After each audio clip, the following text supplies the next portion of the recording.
¿Cómo se explica esta realidad? ¿Forma parte de un fenómeno moderno? ¿Tiene que ver con el estrés? ¿Con las nuevas conductas al momento de tomar un volante? Lo vamos a analizar con Ramiro Parsi, quien es psicólogo. Ramiro, ¿cómo te va? Buenas tardes. ¿Qué tal? Buenas tardes. Gracias por la invitación. Bueno, Ramiro, decíamos que estas situaciones son más frecuentes de lo que uno imagina. A veces porque están filmadas y toman una expresión pública mucho más masiva, pero cada vez estamos más intolerantes cuando tomamos el volante, ¿no? Así es. Los niveles de estrés aumentan, la sociedad cada vez se vuelve más compleja y el sistema vial también. Y bueno, muchas veces la respuesta emocional se puede traducir en estas imágenes, ¿no?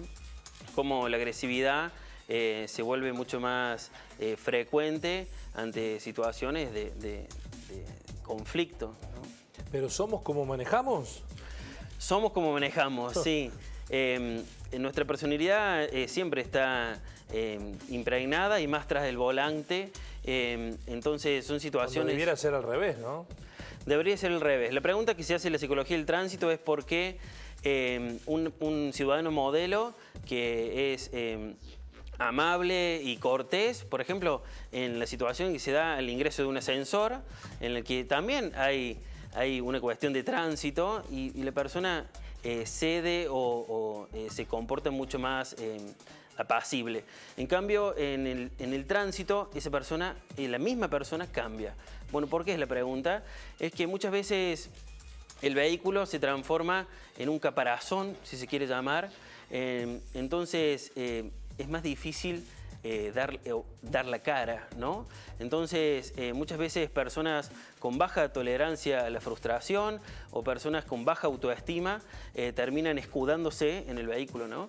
Que es más o menos lo que se pueden ver en las imágenes, que la persona se comporta de una forma abajo del auto y arriba del auto de una forma distinta. Ahora, estas expresiones que se dan, cuando decimos que son naturales o que se regularizan cada vez más, hablan de personas que en la vida normal, común, tienen actitudes normales, que no son violentas, que no son ni en el hogar, ni en el trabajo, y que sin embargo cuando llegan a una instancia de estas características, empiezan con el bocinazo, vemos mujeres que insultan al otro. Exacto. Son situaciones que parecen explotar rápidamente. Es lo que nos da el anonimato, ¿no? Esto de no dar la cara. Aparte, por ejemplo, también lo podemos traducir a la situación de una muchedumbre, como por ejemplo una cancha de fútbol, en la que ya perdemos la individualidad de nuestras acciones, entonces nos permite dar rienda libre a nuestras emociones, ¿no? Entonces, capaz que reprimimos un montón de emociones en otros ámbitos. Se saca, en la tribuna se saca. Exacto. ¿Por qué? Porque en el resto de la vida se reprime, se controla. En la tribuna hay un par, son muchos. En el auto uno está solo y sin embargo no hay un freno inhibitorio a esa situación. Ahora, ¿es un fenómeno de hoy o es un fenómeno de siempre? Nada más que ahora nos enteramos porque con las redes sociales siempre hay alguien que lo registra. Exactamente. Bueno, la OMS lo plantea como una pandemia mundial. Están muriendo casi 1,5 millones de personas al año y más en Europa. La OMS es la Organización Mundial de la Salud. Perdón, sí, la Organización Mundial de la Salud lo tiene en su agenda a la cuestión de seguridad vial porque están muriendo muchas personas y hay mucho por hacer y la solución, la respuesta es la educación. No se está educando.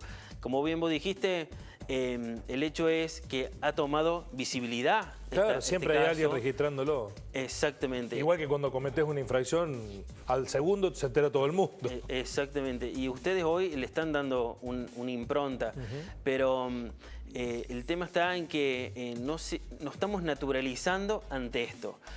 Una persona que no respeta un peatón, una persona que no respeta un semáforo, es violencia vial. Y no lo estamos poniendo bajo esa carátula. Lo que parece estar por estos días afectándonos también es la reducción de los márgenes de tolerancia. En cosas nimias, como por ejemplo, estás en el semáforo, cambia del rojo al verde y ya viene el bocinazo, no te dan ni tiempo estrés, ¿no? A poner el cambio que ya te están tocando la bocina. Exacto. De ahí a extremos mucho mayores, que nadie deja cruzar un peatón por la senda peatonal. Es una situación que me parece que está ligada con eso que decía Pablo, lo del estrés. Estamos medios loquitos.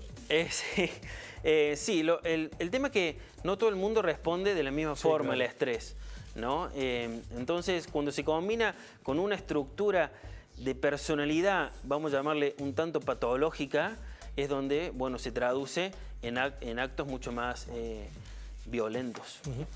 Igualmente, a ver, pensemos que hay mayor cantidad de vehículos que circulan a más alta velocidad, Sí. que es más complejo el desarrollo urbano, que Exacto. cada vez se concentra más la situación en las urbes, Exacto. en los Que la espacios gente va céntricos. desesperada de un lado a otro, que antes Ese teníamos un vértigo. O sea ritmo que cansino. vamos en camino Sí. a que todo esto se profundice, si no hay algún mecanismo real de cambio, ¿no? Exacto. El mecanismo real, lo vuelvo a decir, es la educación y la educación vial. ¿Por qué? Porque tecnológicamente los vehículos ya avanzaron, la infraestructura está avanzando, cada vez hay rutas y calles mucho más complejas, semáforos, señalizaciones más complejas, pero lo que está quedando atrás es la educación. No podemos seguir educando sobre leyes y señales. Tenemos que ir un poco más allá. La personalidad en la conducción tiene que ser un punto clave. Ahora, ¿alcanza con la educación si, por ejemplo, no bajamos esos niveles de estrés o esa conflictividad social que en este caso se expresa en un volante, se puede expresar en la cancha o se da en otros ámbitos, Sí. digamos, que hay una necesidad también de entender los tiempos de otra manera, ¿no? De no vivir tanto con esa situación de tener que llegar muy rápido, aunque no sea necesario, ¿no? Exactamente. Bueno, el tema de la velocidad es un punto clave. España está hablando de que la velocidad, en cuanto a estudios, la velocidad se lo cataloga como parte de un estatus social, ¿no? Porque el que mayor alcance tiene a mayor rango de velocidad, quiere decir que está en un estatus más alto, ¿no? Ahora, Entonces, recién usted es una hablaba cuestión social. de las cuestiones ligadas con la personalidad. ¿Cómo es posible que comportamientos que son irascibles aquí, por ejemplo, cuando vamos a otras sociedades donde el tránsito es ordenado, donde sabemos que hay las sanciones existen, el comportamiento cambia? Sí. Somos hijos del rigor, dependemos de el entorno, no es una cuestión interna, sino de lo que se nos impone. Siempre cuando hablamos de seguridad vial hablamos de tres pilares, lo que es control, sanción y educación. Cuando movemos una de las variables, la otra variable se mueve, ¿no? Entonces, si nosotros nos enfocamos en el control, bueno, la persona o el comportamiento va a modificarse. Por ejemplo, Chile se enfoca en el control, ¿no? Entonces, sabemos que ante ese territorio, digamos, tenemos que comportarnos de esa forma.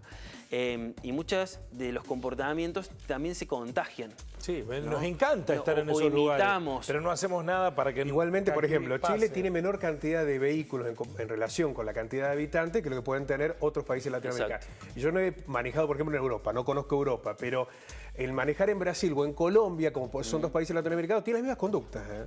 Uno se encuentra con las mismas dificultades, las mismas imprudencias, las mismas irregularidades. El hecho de que No es que, porque nos gusta también en lo malo que creer que somos únicos, y no necesariamente es así, ¿no? No, por supuesto. El tema es el plan de acción y tener una mirada a largo plazo, no generar intervenciones puntuales como pequeñas campañas de cinturón o de casco. Tenemos que generar un plan de acción a largo plazo. Entonces, entendiendo de que, por ejemplo, incorporar el cinturón de seguridad nos llevó entre 10 y 15 años. Sí, igual que las luces encendidas en la Entender ruta eso, permanentemente. Sí. Claro, si vamos a puntos más finos, como es el tema de la personalidad o las emociones tras el volante, imagínate el cambio social o el tiempo que nos va a llevar. ¿Qué es el Instituto de Conducción Consciente? El Instituto de Conducción Consciente, bueno, es un proyecto en el que estamos trabajando acá en la ciudad, un proyecto un tanto innovador, en el que somos un equipo de profesionales, más que nada de la salud, que nos dedicamos a la seguridad vial a lo que es capacitación. Ajá. ¿Pero enseñan a manejar o es de otra cuestión? Uno de nuestros servicios es enseñar a conducir Ajá. a personas con Conducir, amaxofobia. manejar es otra cosa. Manejar es otra cosa. Personas con amaxofobia, por ejemplo, que son personas con miedo a conducir, Ajá. o personas que han tenido un accidente de tránsito y deben volver a conducir por razones laborales y bueno, la cuestión emocional no se los ¿Hay permite. mucho de eso? Sí. Y sí, abrimos el diario todos los días y vemos accidentados. Accidentes, sí, de sobra. Lo que no sabía que quedaban Es muy secuelas. traumático, Sí. después de un accidente, sí. Exacto. Sobre todo para el que maneja. Y bueno, no se le contiene a la persona, no hay planes de acción para qué hacer con esa persona después de un accidente. Ramiro, muchísimas gracias. Muchísimas La verdad gracias que, a ustedes. Es un placer ahondar mucho más allá del dato frío, estadístico, policial que implican los accidentes y empezar a analizar un poco más de las causas. Muchachos, sí. tranquilo. Hoy lo voy a pedir, hoy que juega Hoy Argentina. no. Hoy no Claro, podemos. Hoy va a ser difícil. Ramiro, muchísimas gracias. Muchísimas gracias, muy Gracias, amable. muy amable.